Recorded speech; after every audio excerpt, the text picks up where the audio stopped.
अस्सलाम वालेकुम नाज़रीन, आप लोगों को हमेशा होस्ट से शिकायत रहती है कि होस्ट बोलते बहुत हैं, वो अपने आने वाले मेहमानों को बोलने का चांस नहीं देते। तो आज उल्टा सीधा के इस एपिसोड में हम लोगों ने ख़ास तौर पर दो बहुत ही बातूनी मेहमानों को दावत दी है, ताकि हम ये प्रूव कर सकें कि हमारे आने वाले मेहमान भी बात करते हैं और होस्ट इतने बातूनी नहीं होते। अस्सलाम वालेकुम। यकीनन आप कहेंगे कि वालेकुम अस्सलाम, जैसा कि हर मेहमान आने वाला कहता है। तो आइए चल के इनसे पूछते हैं। ये जो है हमारे होस्ट हैं, इनका नाम है, क्या नाम है आपका? मानी। बिल्कुल मुझे याद आ गया, मानी नाम है। और ये जो दूसरी इनके साथ खातून बैठी हैं खूबसूरत सी, इनका नाम है आमना खान। बिल्कुल मुझे याद आ गया, आमना खान इनका नाम है। तो आइए इनसे चल के बात करते हैं और पूछते हैं कि इनके क्या तासुरात हैं इस माशरे के बारे में। मानी जो है असल में एक डॉक्टर हैं। तो डॉक्टर तो मानी क्या होता है कि सर्जन होता है, वो इंसान को चीर फाड़ करते हैं। तो ये तो काफ़ी वैसा प्रोफेशन है, घिनौना प्रोफेशन है। इसको जब आप पेट काटते हैं तो आप गुर्दे वर्दे देखते हैं तो आपको घिन नहीं आती? यकीनन आपको घिन आती होगी, क्योंकि इंतहाई घिनौना काम है ये पेट काट के। और सॉरी सॉरी सॉरी मेरे ख्याल में बातें तो बहुत होती रहेंगी मानी से और आमना से, मजे मजे की बातें। तो चल के देखते हैं हमारा नेक्स्ट सेगमेंट। मुझे आप ये बताइए कि ये धमाके हो रहे हैं, इसकी इनकी वजूहत क्या है? भाई ट्रेनों में लोग एक दूसरे से खाना ले लेके खाते हैं, ये बिल्कुल गलत है। नहीं, मैं धमाके की वजह, धमाके बम धमाके जो हो रहे हैं इसकी वजूहत क्या है, क्या करना चाहिए, हिफाजती इकदाम क्या इख्तियार करने चाहिए लोगों को? हाँ, बसों में भी लोग एक दूसरे से चीजें लेके खाते हैं। नहीं, बम धमाके जो हो रहे हैं लोगों को क्या प्रिकॉशंस इख्तियार करने चाहिए? हाँ, मैं बता रहा हूँ कि कोई अगर आपको घड़ी पकड़ा जाए बस के अंदर कि ये मेरी घड़ी पकड़ ले, तो आप बेशक ना पकड़े, बिकॉज ये बम भी हो सकता है उसके अंदर। अच्छा, अभी जरा बैग पकड़े, बड़ा भारी है, मैं रिक्शा रोक लूँ।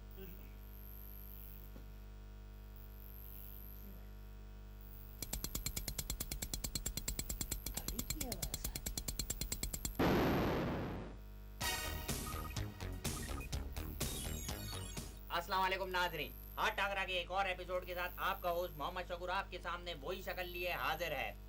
दुनिया में पिछले दिनों इतने धमाके हुए हैं कि लोग जरा धमाकों से उकता गए हैं, जरा तंग आ गए हैं, जरा उनका दिल उचाट हो गया है धमाकों की तरफ से। लेकिन पिछले दिनों एक धमाका ऐसा भी हुआ है जिसको ना सिर्फ लोगों ने बहुत शौक से देखा और सराहा, बल्कि अपने बीवी बच्चों को भी वो देखने का मशवरा दिया।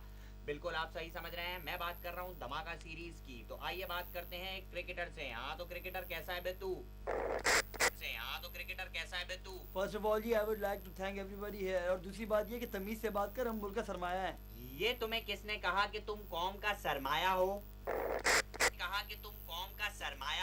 वेल एक्चुअली जी सारी कौम ने। कौम को तो मैं बाद में पूछूंगा, पहले तुम ये बताओ कि क्या मॉडलिंग का शौक तुम्हें बचपन से था? बेसिकली जी ये शौक जो है मुझे क्रिकेट में आने के बाद हुआ है जी। तो क्रिकेट तो तुमने सीखी नहीं, मॉडलिंग ही सीख लेते। अबे कंपेयरिंग तो तूने सीखी नहीं, बाल काटना ही सीख लेता है। इसको किसने बताया कि मैं असल में एक नाई हूँ? अभी इसे चींटी की तरह मसल देता हूँ। अच्छा तो ये तो बताओ कि वर्ल्ड कप की खूबसूरत नाकामी के बाद तुम्हें ये जो धमाका सीरीज है इसमें मुसलसल सारे मैचेस जीतना कैसा लग रहा है? For a change. Well actually जी मुझे सब कुछ अच्छा लग रहा है, लेकिन सिर्फ तेरा मुंह बुरा लग रहा है, हटा ले। बहुत ही बकवास बात की है आपने। मेरा तो दिल कर रहा है कि मैं बाउंसर मार के आपका मुंह तोड़ दूं। फिर भी मैं आखिरी बार आपसे तमीज से एक सवाल कर रहा हूं, आप जरा ये तो बताएं कि आपने क्रिकेट को जुआ बनाया है? वेल बेसिकली जी आपने वो मिसाल तो सुनी होगी कि जिंदगी एक जुआ है। अब हमने क्रिकेट को जुआ बना दिया तो इसमें क्या है, हैं? देख रही है वीआईपी इंक्लूजर वाली लड़की। अबे गायब हो जा यहाँ से, वरना तुझे क्लीन बोल्ड करके विकेट की जगह जिंदा गाड़ दूंगा। हाँ जा रहा हूँ। वैसे भी अब वाले ऐड नहीं देते, इंटरव्यू करने वाले इज्जत नहीं देते। लगता है एक और धमाका सीरीज करानी पड़ेगी। बदल गई क्या? वीआईपी वाली है, नीली वाली। ओ मेरी रिश्तेदार यार, क्या कर रहा है यार? हाँ चल निकल यहाँ से। और आखिर में आखिरी बात, क्रिकेट देखें, बहुत शौक से देखें, मगर जमीन पे पड़ी हुई इमली उठा के हरगिज ना खाएं। इसके साथ ही मोहम्मद शकूर को इजाजत दें। खुदा हाफिज।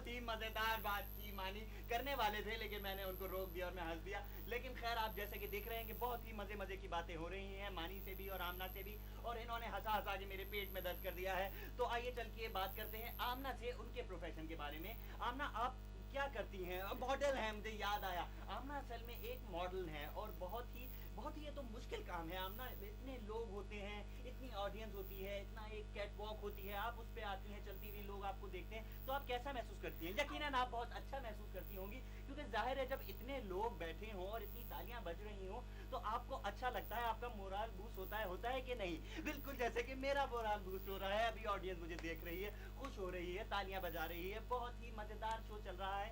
तो मानी, आप बहुत ही खुश नजर आ रहे हैं आज। तो आपसे एक मैंने बात पूछनी थी, लेकिन मैं बाद में पूछूंगा, पहले मैं जरा सेगमेंट दिखा दूं। तो आइए चल के देखते हैं हमारा नेक्स्ट सेगमेंट। आजकल हमारे माशरे में गदागरी बहुत तेजी से बढ़ रही है। अच्छे भले कपड़ों में लोग भीख मांग रहे होते हैं, लेकिन आप अंदाजा नहीं लगा सकते। एक आम शहरी से बात करते हैं, आपके ख्याल में इन भिखारियों का क्या इलाज होना चाहिए?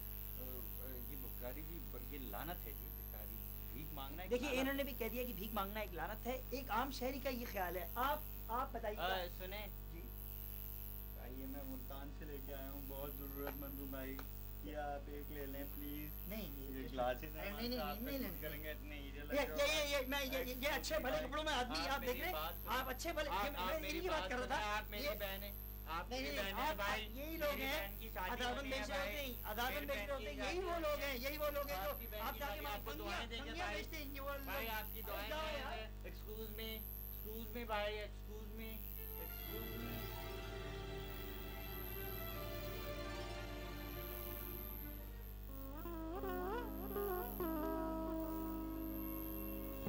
तव्हांजो फेवरेट होस्ट इलियास तुमरो तव्हांजे फेवरेट प्रोग्राम हिकिड़ो दिन जियो पियो ते उन नाल हाज़िर करे वियो थियो छियो। अॼु जे प्रोग्राम में तव्हांजो महिमान आहे थियो हिकिड़ो एक्टर आहे थियो छियो। एक्टर साहब सलाम वालेकुम थियो इलियास तुमरो मां का। वालेकुम सलाम। ओ गाड़ी देख के चला यार, क्या करता है यार तू? चला, आराम से चला। राणा सही तव्हांजी हिकिड़ो बात मूंखे पता चली वियो थियो तव्हां बड़ा रंगीन मिजाज थियो सही ॻाल्हि आहे थियो एक जमाना था जब रंगीन मिजाजी जो है बुरी समझी जाती थी, क्योंकि उस वक्त ब्लैक एंड वाइट फिल्म्स हुआ करती थी। अब जब से फिल्म्स कलर्ड हुई हैं, रंगीन मिजाजी एक आम चीज हो गई और लोग इसको बड़ा पसंद करते हैं, बड़ा अप्रिशिएट करते हैं अगर कोई रंगीन मिजाज हो तो। चलती हुई गाड़ी से मैंने अपने फैंस को देख के हाथ हिलाया। फैन था मेरा, इसलिए हाथ हिला रहा था। उधर राणा सईद ने भी यही हरकत की। कुछ पता ना चल सका कि कौन किसका फैन था। राणा तव्हांजो अफेयर अदाकारा मगनातीस नाल आहे थियो वियो हैं? ये क्या चक्कर है थियो वियो राणा सईद सर, क्या चक्कर है थियो वियो? लोग तो कहते ही रहते हैं जी, लोगों को तो काम है हमारे बारे में बातें बनाना। हालांकि मैं और मगनातीस महज अच्छे दोस्त हैं। रात को भी हम डिनर पे जा रहे हैं वैसे, हाँ, लेकिन दोस्त हैं सिर्फ। हाँ, और फिर मैंने अपनी नाक उनकी गाड़ी की गद्दी से साफ की और उनको पता भी ना चल सका। इसके बाद हमारी गाड़ी फिल्म एक्टर राणा सईद के गरीब खाने पे पहुंची। घड़ी बाबा घड़ी थियो थिए न का सना पी थियो मसी ना मूंखे ख़बर मिली थियो तव्हां ये बाल लगाए हुए थियो, नकली बाल लगाए थियो, ट्रांसप्लांट कराए हुए थियो, ख़बर मूंखे दुरुस्त आहे थियो।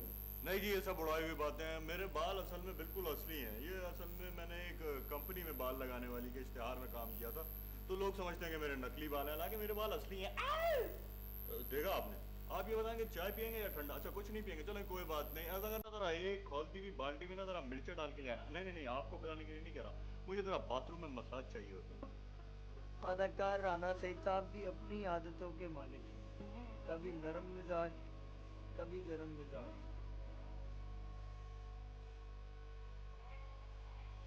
फिर लंच यानी कि दोपहर का खाना हमने गाड़ी ही में किया।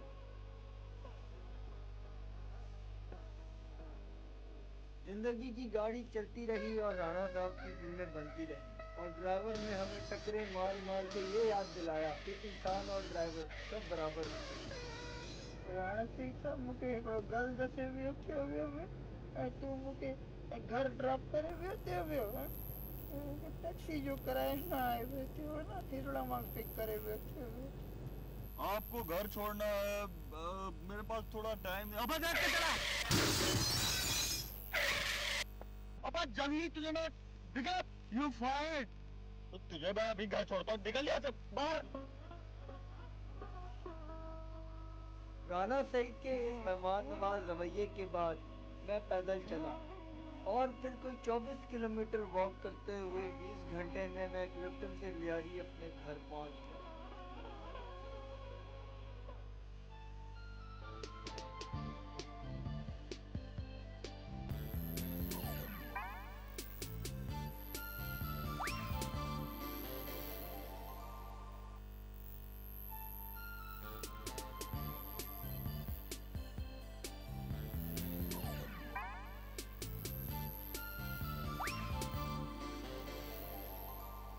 बहुत ही मजे का वाकया सुनाया मानी ने अभी, हंसा हंसा के हमारे पेट में एक और बार दर्द कर दिया। मानी आप ऑडियंस को सुनाए ना, अभी मानी ये बहुत ही मजेदार बात कर रहे थे। मानी बता रहे थे कि जब वो सुबह आ रहे थे, कहाँ से आ रहे थे आप, लियारी से जब वो आ रहे थे बस पकड़ के, तो बीच में कोई फकीर उन्हें मिल गया। अब फकीर उनसे कह रहा था कि प्लीज ये फूल ले लें, ये फूल ले लें। तो मानी ने कहा कि मुझे जरूरत नहीं है। तो फिर क्या हुआ था मानी? हाँ, मानी ने जब कहा कि मुझे जरूरत नहीं है, तो उस फकीर ने कहा कि भाई आपको जरूरत नहीं है, अपने लिए नहीं तो अपनी भाभी के लिए ले लें। तो इस पे मानी क्या हुआ था, बहुत ही खुश हुए मानी। इन्होंने क्या किया कि इन्होंने खुशी से वो फूल उससे खरीदा, और जो 5 रुपए का फूल था वो कितने का खरीदा था?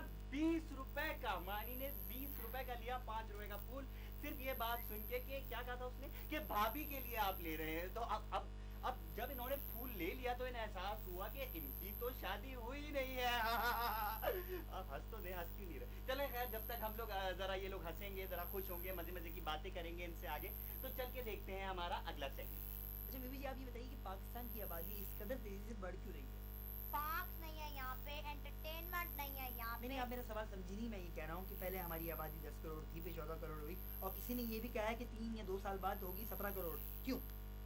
पार्क्स नहीं है यहाँ पे, स्टूडेंट के स्पोर्ट्स स्टेडियम नहीं है यहाँ पे, सिनेमा हाउसेस नहीं है यहाँ पे। ये आप समझ नहीं रही। यहाँ पे ये कहा जा रहा है कि ये बच्चे जो हैं ये बढ़ रहे हैं, ये जो है इकदाम करने चाहिए, गवर्नमेंट को करना चाहिए, लोगों को करना चाहिए। आखिर वो क्या वजूहात हैं कि आबादी बढ़ रही है?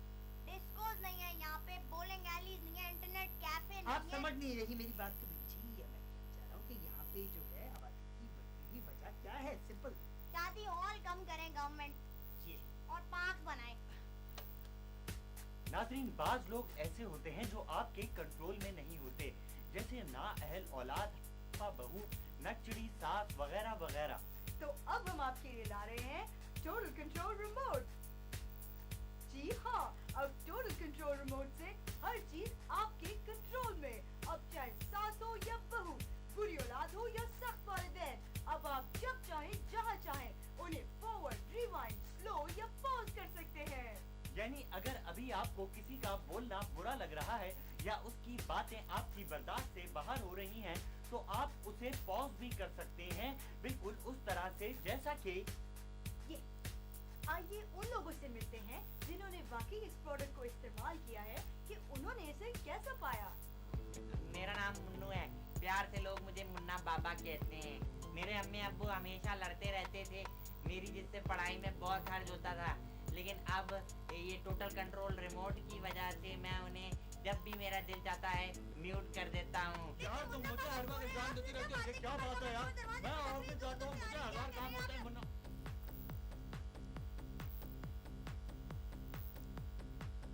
Thank you total control remote, you are the best. मेरा नाम बॉबी है और मैं एक लकड़हारा हूँ। मेरी बीवी हर वक्त मुझसे चीजों की फरमाइश करती रहती थी, लेकिन अब जब भी वो किसी चीज की फरमाइश करती है तो मैं उसको पॉज कर देता हूँ। सुनिए, पड़ोसन के मियाँ ने फिर उसे हीरे का हाथ दिलवाया है, आप कब लेंगे मेरे लिए मेरी जुड़वा बहन बहुत तेज तेज बात करती है। जब से मैंने टोटल कंट्रोल रिमोट इस्तेमाल करना शुरू किया है, मैं उससे भी स्लो कर लेती हूँ अब। अरे बोलिए, देखो शॉपिंग पे जाना था, क्या हो गया? तुम इतनी देर लगा जा रही हो, पट पट पट पट पट बोली जा रही हो, चुप ही नहीं होती हो।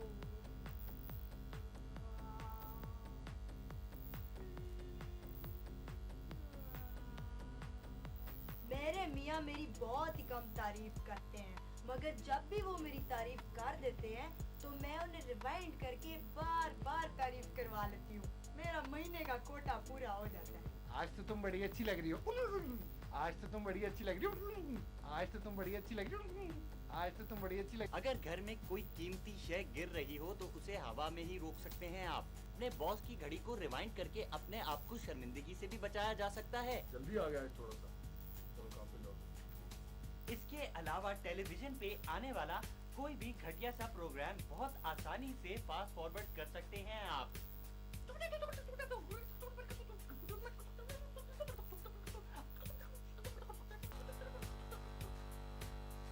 मगर हमें क्यों फॉरवर्ड कर रहे हो भाई? Thank you. और इस अमेजिंग प्रोडक्ट की कीमत है सिर्फ 58 करोड़ 92,77,1899 रुपए 8 आने। और इस हकीर सी कीमत में हम आपको दे रहे हैं इस अमेजिंग प्रोडक्ट के साथ एक मोजा बिल्कुल फ्री। जी हाँ, इस फ्री मिलने वाले अकेले मोजे के साथ का मोजा आप खरीद सकते हैं सिर्फ 1000 रुपए में और इन दोनों मोजों की जोड़ी मुकम्मल कर सकते हैं। मेरे ख्याल में इस अमेजिंग प्रोडक्ट से फौरन फायदा उठा लीजिए और देर न कीजिए और हमारा टाइम भी खराब ना कीजिए, क्योंकि हमें अगले प्रोग्राम के लिए हाइड्रोक्लोरिक सीट बेल्ट भी बेचनी है। खुदा हाफिज। जैसा कि हम लोग बहुत ही अच्छे इशू पे बात कर रहे थे कि आजकल के होस्ट अपने आने वाले मेहमान को बोलने क्यों नहीं देते। हमारा आज का टॉपिक ये था कि आजकल के होस्ट अपने आने वाले मेहमान को बोलने क्यों नहीं देते। इस पे बहुत ही मजे मजे की बातें हो रही हैं। आपने आमना के ख्यालात भी सुने, आपने मानी के ख्यालात भी सुने। तो आइए चल के इनसे पूछते हैं कि क्या वजह है कि आजकल के होस्ट, जैसे आप लोग 2 मेहमान हैं और आप लोग माशाल्लाह इधर आए हैं और आप लोग अपने आइडियाज़ डिस्कस करने के लिए इधर आए हैं, तो आप यहाँ बैठे हैं और आप कुछ कहना चाहते हैं, तो अगर मैं आपको बोलने ना दूँ तो आपको बड़ी फ्रस्ट्रेशन महसूस होगी, आप महसूस करेंगे। तो इसी तरह दूसरे मेहमान भी यकीनन महसूस करते होंगे, फ्रस्ट्रेशन महसूस करते होंगे। उनको लगता होगा कि भाई हमें यहाँ बुलाया है और हमें ये बोलने ही नहीं दे रहा आदमी। तो आइए चल के, आप पानी गिरा रहे हैं, प्लीज़ आप इसको वहाँ रखें। हाँ, तो आइए चल के देखते हैं हमारा नेक्स्ट सेगमेंट। अब तो हमारा प्रोग्राम खत्म होने वाला है मेरे ख्याल में, तो आप खुदा हाफिज कर दें ज़रा गेस्ट को, ताकि हम लोग प्रोग्राम चले। खुदा हाफिज जी, करते रहेंगे। खुदा हाफिज।